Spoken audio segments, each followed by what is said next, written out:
Growing up, one thing that I could never understand was that why people who call themselves spiritual were supposed to live like they'd taken some lifelong oath of suffering. Like, why? Who decided that enlightenment comes with an EMI of poverty? Back in school, I remember hearing people in the manifestation circle talk about like wanting money instantly made you a bad person. If you bought something nice, you were materialistic. If you wanted a good life, then you are not spiritual enough. And I'm here sitting thinking that if spirituality is all about expansion, then why does everybody so scared of abundance? See, the mainstream of spirituality is basically live in the mountains, eat air for breakfast, wear those three same clothes, and pretend that money does not exist. But here's the funny part, we live in a capitalist world. Every single thing you do, even being spiritual, costs you something. If you truly, in your heart, think that money is evil, then you're practically forcing yourself into a life where every decision you make is limited by lack. And lack does not make you spiritual, it makes you anxious. You'll always hear rich people preaching money cannot buy everything, money cannot buy happiness. But let's be real, they have not internalized this as deeply as they pretend. And why would they? They already have money. It does not threaten their survival. However, the real problem is people who do not have money internalize this message way more than people who are preaching it. You are a good person, but you don't have enough money, and suddenly this line becomes your comfort blanket. It at some point it even becomes an excuse. Like, be honest with yourself. Haven't you done this? You could not afford something, you could not achieve something, and suddenly you told yourself, but money cannot buy everything, right? I mean, come on. Who's going to pay for your parents' medical bills? How are you going to reduce stress at home? Most of the kalesh at Indian household comes from financial pressure. So yes, money cannot buy everything, but whatever it can buy, why would you want to push that away? Why act that suffering is noble? It is not. It's just familiar. I have seen people mock Buddhist monks for living well. Oh, look at them. They're supposed to be spiritual. Why are they living a luxurious life? And I would think, why is that a problem? Why can't spiritual people have comfort? A monk's phone or a nice house doesn't suddenly cancel their wisdom. Money does not corrupt your soul, your decisions do. And also, just look around yourself in this real world. You will see the contrast play out every freaking day. I have personally seen people who have the worst intentions, but because they have money, their decisions ripple outwards and affect so many people negatively.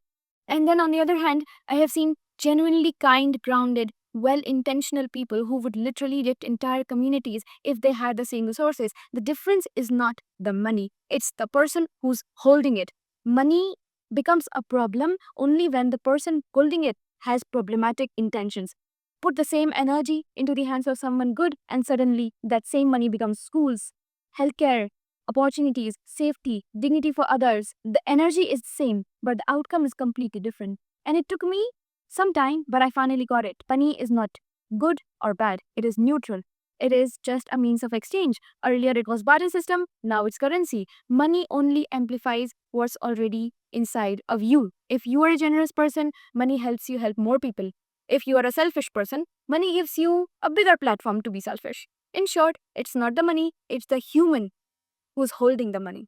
And honestly, the funniest part is that money literally responds to your internal state. If you are constantly operating from fear, guilt, your internal unworthiness, shame around money, then your decisions match that vibration. You avoid opportunities, you deliberately play small, you reject abundance before it even reaches you.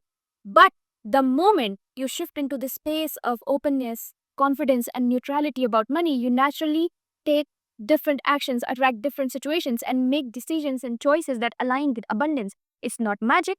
It's not magic. It's biology, it's psychology, it's the law of vibration all working together. Money flows where the person feels safe receiving it.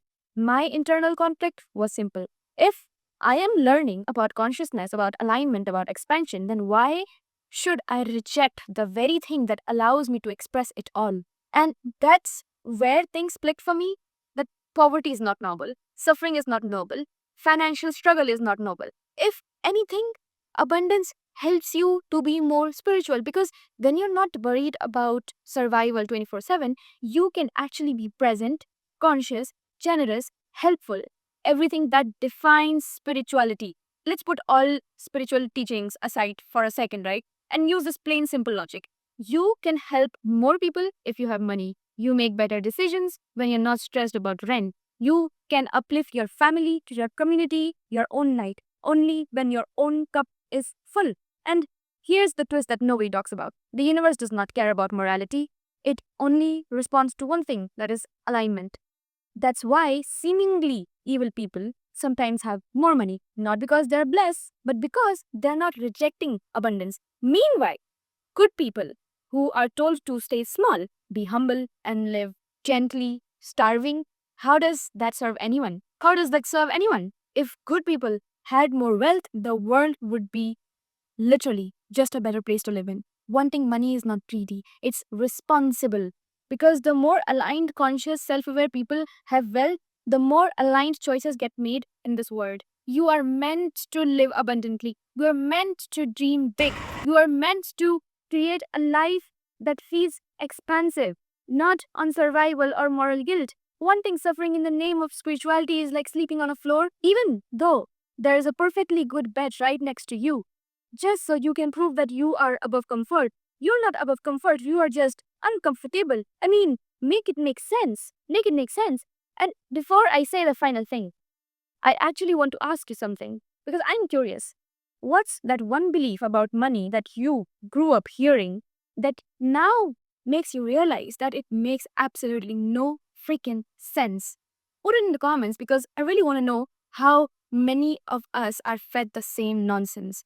Call me materialistic or whatever, but I firmly believe that money does not move you away from spirituality.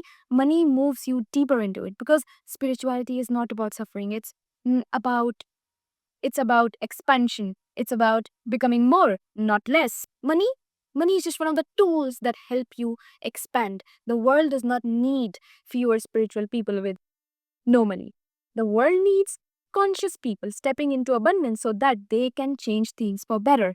If you are watching this and you have been taught that wanting money makes you unspiritual, maybe it's time you ask yourself, who actually benefits from you being broke, and who suffers when you finally step into abundance. And with that, I'll see you in the next video.